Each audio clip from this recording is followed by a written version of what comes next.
Billionaire CEO woke up, finding his maid sleeping beside him.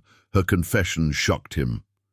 Hello everyone and welcome back to Romance Rewind Stories. Before we dive into today's incredible story, I have a small favor to ask. If you're enjoying these heartwarming tales, please hit that subscribe button and turn on the notification bell so you never miss our latest uploads. It's quick, it's free, and it's the best way to support us in bringing you more emotional romance stories. And here's something I'd love to know. Where are you watching from today? Drop your city or country in the comments below. I always enjoy seeing our amazing community from around the world. Oh, and if this story touches your heart, don't forget to hit the like button. It really helps us grow and reach more people who love these kinds of tales. Now, let's get into today's story. Billionaire CEO woke up finding his maid sleeping beside him. Her confession shocked him.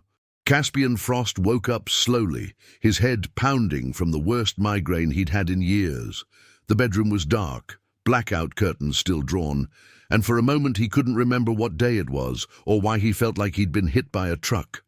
Then he registered the warmth beside him. Someone was in his bed. At 41, Caspian had lived alone in his penthouse for the past 3 years, ever since his divorce. He didn't bring women home. He didn't do relationships. He certainly didn't share his bed with anyone. So why was there someone breathing softly next to him? Caspian turned his head carefully. The movement sent fresh pain lancing through his skull, and froze.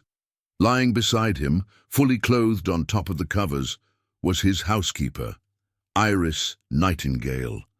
29 years old, hired 6 months ago, quiet and efficient. She wore her usual simple uniform, grey dress, white apron, and was curled on her side facing him, fast asleep. There was exhaustion written in every line of her face, dark circles under her eyes, suggesting she hadn't slept properly in days. "What the hell?" Caspian muttered, sitting up too quickly. The room spun, and his stomach lurched. He was still dressed too, suit pants and an undershirt, so clearly nothing inappropriate had happened. But why was his housekeeper asleep in his bed? The movement woke Iris. Her eyes flew open, and panic flooded her face. "Mr. Frost, I'm so sorry, I didn't mean to fall asleep." She scrambled to sitting, nearly falling off the bed in her haste. "I was just checking on you, and I must have... God, this is so inappropriate." "Stop," Caspian said, pressing fingers to his temples as the pounding intensified. "Just explain, slowly. Why are you in my bed? What happened?" Iris took a shaky breath. "You don't remember yesterday? I remember being at the office, working on the Yamamoto merger. Then nothing. My memory just stops. You had a severe migraine attack. Your assistant called me around 2 p.m. You'd collapsed in your office. The paramedics wanted to take you to the hospital, but you refused. You insisted on coming home. I met you here, helped you to bed, and you asked me to stay because you were..." She hesitated. "You were scared, Mr. Frost. You said you didn't want to be alone.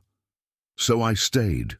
I've been monitoring you all night to make sure the migraine didn't get worse or turn into something serious. I must have dozed off around dawn. I'm so sorry." Caspian stared at her, fragments of memory slowly returning. The crushing pain behind his eyes, the nausea, the irrational fear that this was it, a brain aneurysm or stroke, something catastrophic. And yes, begging Iris not to leave him alone. "You stayed all night?" he asked. "Yes. I checked your pulse and breathing every hour. You woke up a few times, disoriented and in pain. I gave you medication and water. Around 4 a.m. you finally fell into deep sleep, and I thought it would be okay if I just rested for a moment. I didn't mean to actually fall asleep beside you. That was completely unprofessional. You took care of me all night, monitored me medically, stayed when I asked you to stay, even though that's way beyond your job description. You needed help. I couldn't leave you alone like that." Caspian looked at Iris, really looked at her for the first time since hiring her 6 months ago.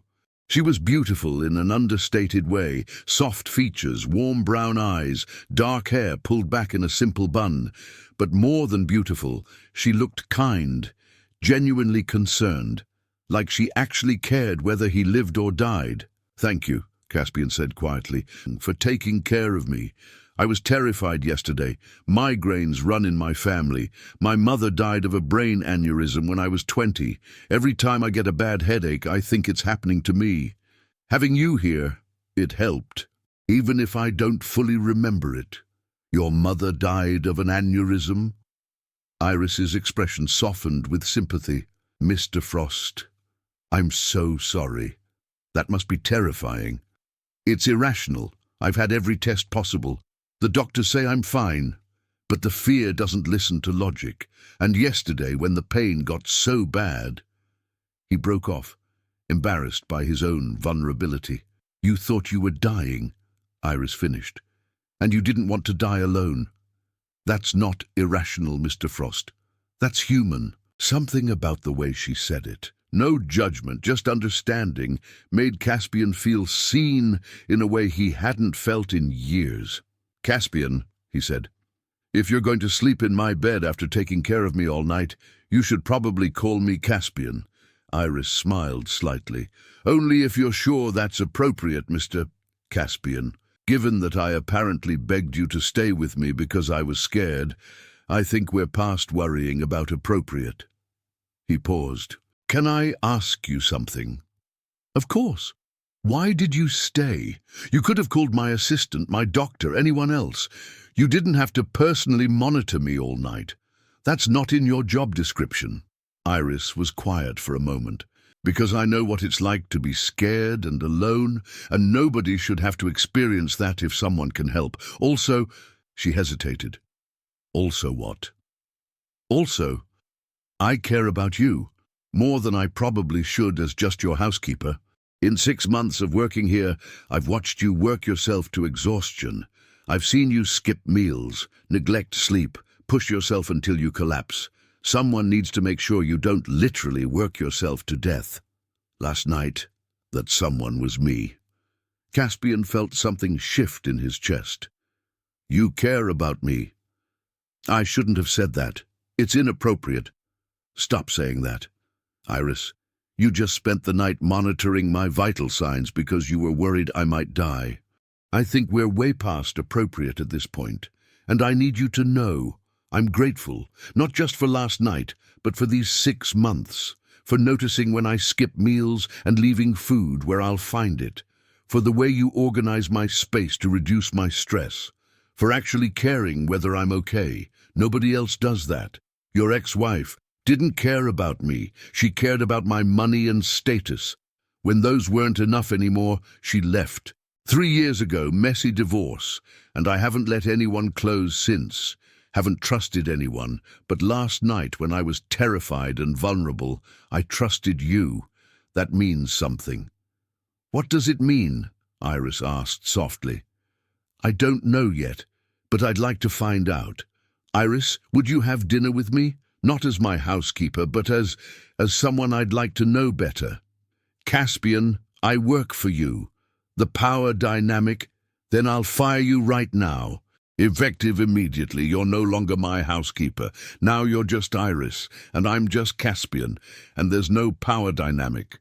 Would you have dinner with me?" "You can't fire me just to ask me out. That's insane. I'm a billionaire CEO who collapsed from a migraine and begged his housekeeper to stay the night. Insane is my baseline at this point." "So, dinner?" Iris looked at him for a long moment, then laughed. "You're serious? You're actually going to fire me so you can date me?" "I'm serious, though technically you could just quit if you prefer. Then I didn't fire you, you chose to leave. Either way works. This is the strangest job termination I've ever experienced. Is that a yes to dinner?" "It's a yes to one date, to see if this, whatever this is real or just residual adrenaline from last night's crisis. But Caspian, I need to be clear about something first." "What?" "I have a 5-year-old daughter. Her name is Luna. Her father left when I was pregnant, said he didn't want kids.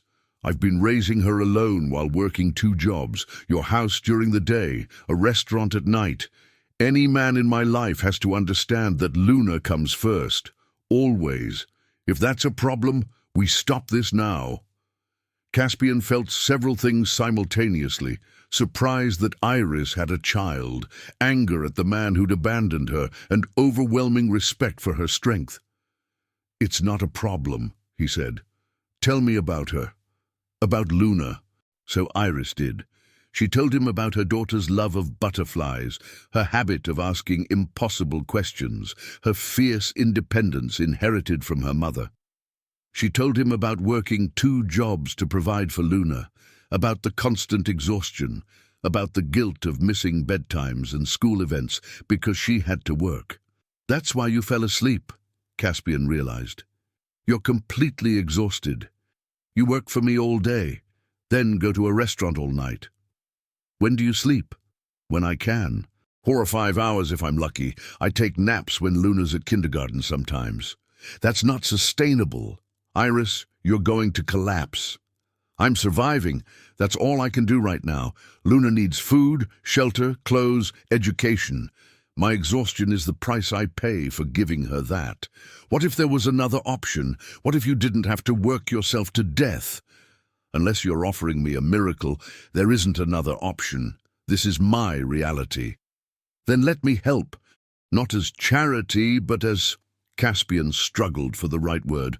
"As someone who cares about you and doesn't want to watch you destroy yourself. Quit the restaurant job.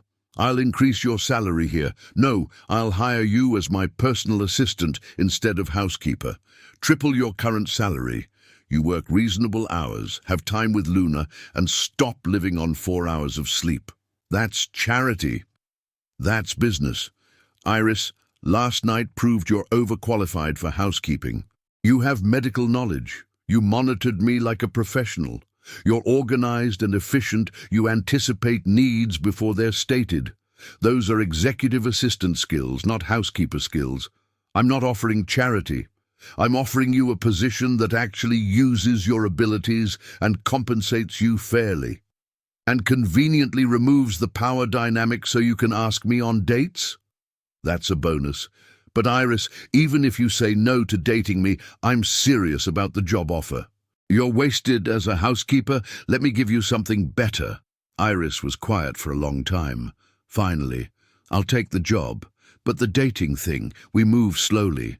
I need to protect Luna. She's already lost 1 parent to abandonment. I won't introduce her to someone unless I'm certain they're staying." "Understood. We take it slow. I prove I'm serious. And when you're ready, I'd love to meet Luna. No pressure, no timeline. Just give me a chance. 1 chance. Don't waste it." Over the next 3 months, Caspian and Iris navigated the complicated transition from employer-employee to something more. She excelled as his personal assistant, anticipating his needs and managing his schedule with efficiency that his previous assistants had lacked. And slowly, carefully, they explored their connection. Coffee dates before work, lunch meetings that became personal conversations, phone calls that stretched late into the night after Luna was asleep, stolen moments in his office when everyone else had left. "I'm falling for you," Caspian admitted 2 months in. They were in his office after hours, Iris helping him prepare for a crucial board meeting. "And I know we said slow, but I need you to know, this isn't casual for me. You and Luna, you're becoming important. You're becoming everything." "I'm falling too," Iris admitted. "But Caspian, I'm scared. What if this doesn't work? What if you realize single mothers with difficult lives are too complicated? What if you meet Luna and decide kids aren't what you want? Then let me meet her. Let me prove that I'm not scared of complicated. Iris, I want this. I want you. I want to be part of your life, both of your lives, if you'll let me." Meeting Luna was both terrifying and wonderful. The 5-year-old studied Caspian with serious eyes over pizza, a dinner Iris had insisted be casual and low pressure. "Are you my mum's boyfriend?" Luna asked bluntly. "Luna!" Iris looked mortified. "It's okay," Caspian said. "Luna, I'd like to be. Is that okay with you? Do you like butterflies? I don't know much about them, but I'd like to learn. Do you make my mom happy?" "I try to. She makes me very happy." Luna considered this, then nodded. "You can be her boyfriend, but if you make her sad, I'll be very angry. That's fair. I promise to do my best to never make her sad." "Good. Can we have ice cream now?" After Luna was in bed, Iris and Caspian stood in her small apartment kitchen, so different from his penthouse, but somehow more like home. "She liked you," Iris said. "That's rare. Luna doesn't trust easily. Neither does her mother, but I'm hoping to earn both of your trust. You're doing pretty well so far. Caspian, I need to tell you something. About the night I stayed with you." "What about it?" "I said I fell asleep by accident. That was partially true. But I also stayed because I wanted to. Because seeing you vulnerable and scared made me realize how much I already cared about you. I'd been trying to maintain professional distance, but that night broke it. I saw you, really saw you, and I couldn't pretend I didn't care anymore. So you've been falling for me since that night. Since before that night, if I'm honest. But that's when I admitted it to myself." Caspian pulled her close. "Then I'm glad I had that migraine. Glad I was vulnerable enough to ask you to stay. Glad you saw me at my most human instead of just my CEO persona. Me too, though I don't recommend migraines as a dating strategy. Noted. I'll find less painful ways to show you my vulnerable side." 6 months after waking up to find Iris beside him, Caspian proposed. Not in some grand public gesture, but privately in the same bedroom where she'd stayed with him that first night. "Iris Nightingale, you came into my life as my housekeeper and became my assistant, my partner, and the love of my life. You showed me that vulnerability isn't weakness, that asking for help is strength, that being human is better than being perfect. Will you marry me? Will you let me be part of your family, yours and Luna's?" "Yes," Iris said through tears. "But Caspian, I come with complications. A daughter, debt, a tiny apartment, a life that's nothing like yours. You come with everything I've been missing, a family, real connection, love that isn't transactional. Iris, your complications are what make you perfect. I don't want easy, I want real, I want you." Their wedding was small. Luna as flower girl, insisting on wearing butterfly wings with her dress. At the reception, Iris gave a speech that made everyone cry. "A year ago, I was working 2 jobs and running on fumes. My employer had a medical crisis and asked me to stay with him. I did. I fell asleep beside him, completely inappropriately, and woke up to find he saw me as more than just his housekeeper. Caspian, you've given me and Luna everything, security, love, family.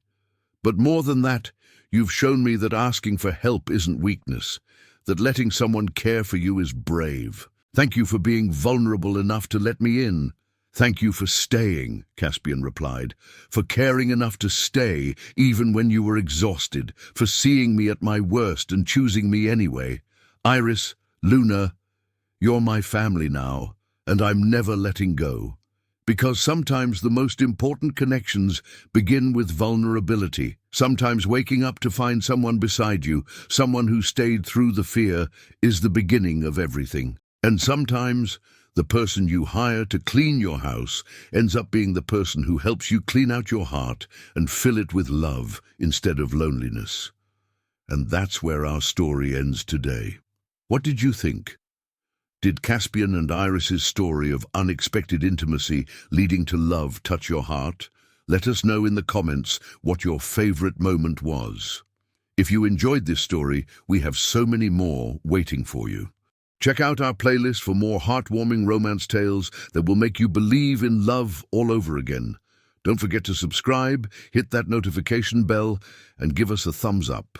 Your support means everything to us. Until next time, keep believing in love, keep believing in second chances, and remember, the best stories are the ones that remind us we all deserve our happily ever after. See you in the next story.